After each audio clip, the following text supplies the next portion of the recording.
to show that we're making headway. How much longer do you want me to rant? Because I just go on until I shut the switch. 5 more minutes, okay. It's just you turn the switch on and turn it off, so don't. If you're nodding off, just let me know and I'll shut up. But we're starting to get some stuff from, getting columns and op-eds from, in the B from union officials, some of whom have occasionally mentioned my name, saying to stop picking on us, it's unfair, we're demonizing them. Okay. Well, first thing I want to say is, well, thanks. Your side wasn't too concerned about anybody else while you were running up the score for all those years. And now they still have all the power. I went to a meeting, SB 919, which is it was a very modest pension reform in the state Senate. The Schwarzenegger administration kind of supported it, then he didn't, and then he did again. I guess it just depends on what time of the day it is. But his chief pension advisor, David Crane, who I mentioned earlier, is really one of my heroes on this issue. He was there, and he laid out a very sophisticated case about what's wrong, the problems, the financial problems, how pension reform is vital to fixing the budget. And it was fabulous. It's on our Cal Watchdog there. I'm trying to find excuses to mention Cal Watchdog, so you all check it tomorrow. And it's on there. This article is called David Crane, Rock Star. We try to be funny, but maybe we're not. But it has the full testimony up there. They made this case, and the Democrats just ignored them completely, and they voted against the very modest second-tier reform, a new, somewhat lower retirement plan for new employees. And the union said, well, this would be 2 tiers. It wouldn't be fair. I'm like, it already is a 2-tier. It's the public sector and the private sector. It already isn't fair. But no one would listen to me. They certainly didn't listen to him, and they wouldn't listen to me. So anyway, that's it falls on deaf ears.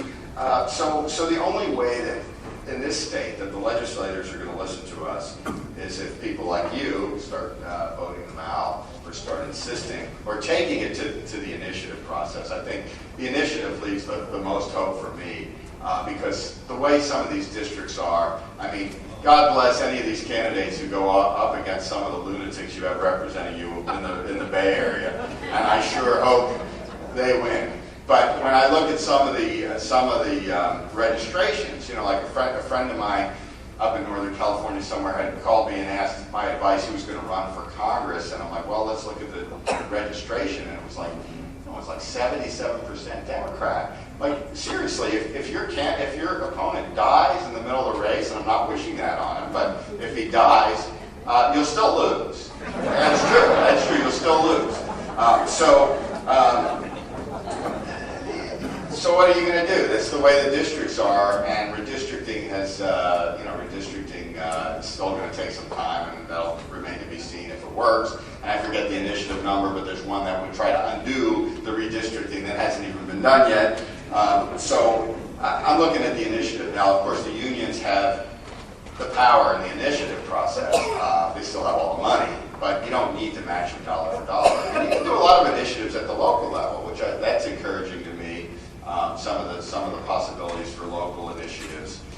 In the last election in northern San Diego County, there were some initiatives that overturned some project labor agreements, which are these union-only deals. We could have a lot of success electing the right council members. I'm a local first person. I say that, except in my new community, I'm not sure who my representatives are. But I haven't attended any meetings. I just moved in, and I haven't paid much attention. But I do believe people should, and that's where you really ought to focus, and that's where you can have the most effect. And finally, just point out that we're really destroying public services. We have to deal with the fact that we live in a liberal state, and a lot of your liberal neighbors are not going to become conservatives and then vote for pension reform. We're just stuck with they believe what they believe. But we can point out, this is from the Sacramento Bee. This year, the city of Roseville will spend as much to fund its pension plan as it does on parks and recreation.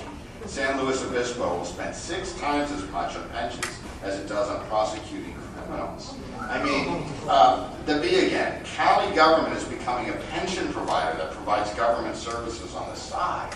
I mean, I'm sure a lot of your neighbors are probably, blinded union hacks, but there have to be a few who are absolutely understanding understand this and who will realize that everything they care about, the parks and the community services, is threatened. You know, in San Diego, the city of San Diego, 70% of the payroll budget goes to retirees because the healthcare portion of it's even bigger than the pension portion. So 70%, this is of the payroll budget, but 70 cents on every dollar goes to the guy who's retired out in Solano Beach, as opposed to the person who's actually providing whatever service it is should be providing. I mean, how do we run that? So it's going to lead to this continuing obliteration of services. It's going to lead to higher taxes. We're seeing all sorts of fees everywhere. I mean, CHP, I now call police revenuers because going back to the old depression term, because that's what it's about anymore. We're increasing. We're seeing everywhere. This isn't a conjecture. This is true. They're ratcheting up fees and ratcheting up enforcement to get, you know, the extra $400 or $500 fines. You see the price of the fines lately? I mean, there's a crash tax CHP gives you for the privilege of them writing you a ticket after you've had a fender bender, $2,000. And the whole purpose is to backfill their budget. So it's this kind of society we want, and we're creating a two-tier society where the public employees are the retired public employees. And a lot of the folks, some of the folks who are in here who might be retired public employees, just say that the benefits have gotten exponentially greater in the last few years. So a lot of the older public employees, retirees, aren't living high on the hog quite like the newer ones are getting, and we just can't sustain it.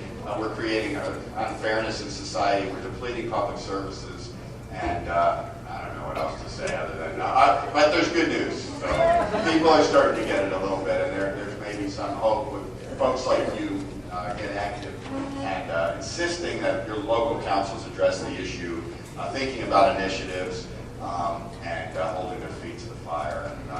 And anyway, for questions, I send you over to the microphone over there, and I'll sell books afterwards.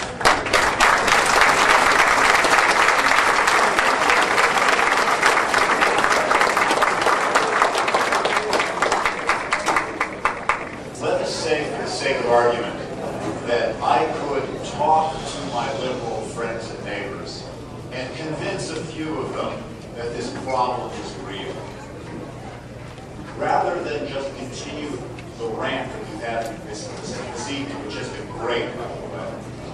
What are 3 things, if you were king, you would enact to help us out of this mess? You've convinced us that the courts won't let us roll back any of the programs that are there.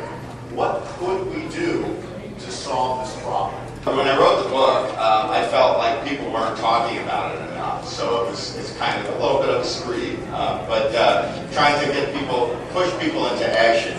And now I think it's good news that folks say, hey, what do you do about it? Because but the way I look at it, I mean, there are things we should do, obvious things. The problem, the fixes are pretty simple.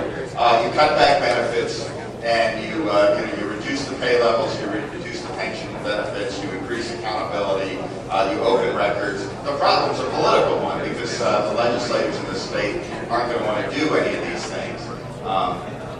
So it took a long time to create the mess, and it's going to take a while to unravel it.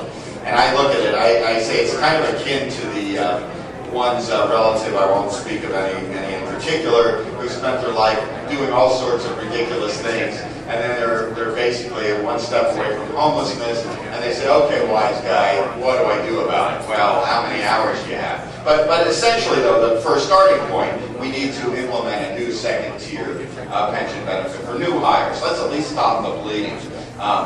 Legally, we have to figure out if we can. I think the ideal thing is people get made whole up to today, and then starting from today forward, they get a lower benefit. That's what happened to me at my private employer, and that right now I don't think legally would pass muster. In fact, I'm pretty sure it wouldn't. Although I've heard the legal case on how it might work.